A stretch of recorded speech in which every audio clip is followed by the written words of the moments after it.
ये हनुमान जी ने ऐसा क्या किया कि जगन्नाथ जी हनुमान जी को बांध रहे हैं? आइए देखते हैं। उड़ीसा के तट पर विशाल महासागर में समुद्रदेव अपनी भक्ति में व्याकुल थे। उनका हृदय भगवान जगन्नाथ के चरणों को छूने की इच्छा से भरा हुआ था। इतनी प्रबल भक्ति में उन्होंने अपनी लहरों को असीम गति दी, जिससे पूरे तट और पास के शहर में भारी हलचल और भय फैल गया। लोग समझ नहीं पा रहे कि इस विनाशकारी लहर को कैसे रोका जाए। समुद्रदेव की लहरें लगातार बढ़ती जा रही थी। शहर के लोग अपने घरों में सुरक्षित होने की कोशिश में जुटे थे, लेकिन संकट कम होने का नाम नहीं ले रहा था। भगवान जगन्नाथ सोच में पड़ गए कि समुद्रदेव को कैसे नियंत्रित किया जाए और शहर को कैसे सुरक्षित रखा जाए। तब उन्होंने हनुमान को बुलाने का निर्णय लिया। जगन्नाथ जी हनुमान से बोले, हनुमान, तुम्हारी शक्ति इतनी महान है कि तुम ही समुद्रदेव को नियंत्रित कर सकते हो।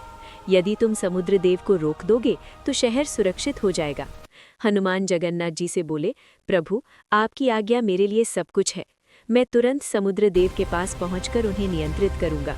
हनुमान ने अपनी पूरी शक्ति और भक्ति से समुद्रदेव को रोकने का प्रयास किया। उनकी दृष्टि और सामर्थ्य इतनी प्रबल थी कि समुद्रदेव कुछ समय के लिए शांत हो गए। शहर के लोग राहत की सांस लेने लगे, लेकिन जब भी शहर में कहीं राम भजन या कीर्तन होता, हनुमान अपनी भक्ति में वहां पहुंच जाते। उनके जाते ही समुद्रदेव फिर से वही रूप में आ जाते और शहर पर संकट मंडराने लगता। भगवान जगन्नाथ ने ये देखा और गहरी सोच में डूब गए। उन्होंने महसूस किया कि हनुमान की शक्ति इतनी प्रबल है कि कोई भी उन्हें रोक नहीं सकता। जगन्नाथ जी समुद्रदेव के तट पर आए। लहरें धीरे धीरे किनारे से टकरा रही थीं। उन्होंने देखा कि हनुमान अपने प्रभु की भक्ति में लीन हैं। जगन्नाथ जी हनुमान से बोले, तुम्हारी भक्ति और शक्ति अद्भुत है। तुम्हारा प्रेम देखकर मैं बहुत प्रसन्न हूँ। पर अब समय आ गया है कि तुम्हारी शक्ति को सही दिशा मिले।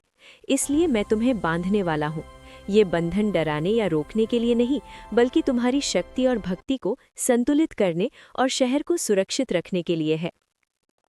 हनुमान थोड़ी देर चुप रहे, फिर उन्होंने सिर हिलाया। हनुमान जगन्नाथ जी से बोले, प्रभु, यदि आप चाहते हैं कि मैं यहीं रहूं, तो मुझे यहीं रहने दीजिए। मैं आपके द्वार पर सेवक बनकर हमेशा रहूंगा। आपकी रक्षा और सेवा करूंगा।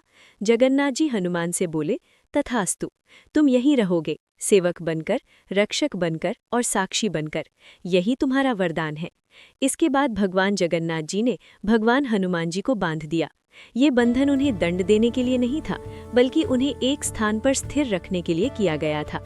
भगवान हनुमान जी ने बिना किसी संकोच के इस बंधन को स्वीकार किया, क्योंकि उनके लिए प्रभु की आज्ञा ही सर्वोच्च धर्म थी।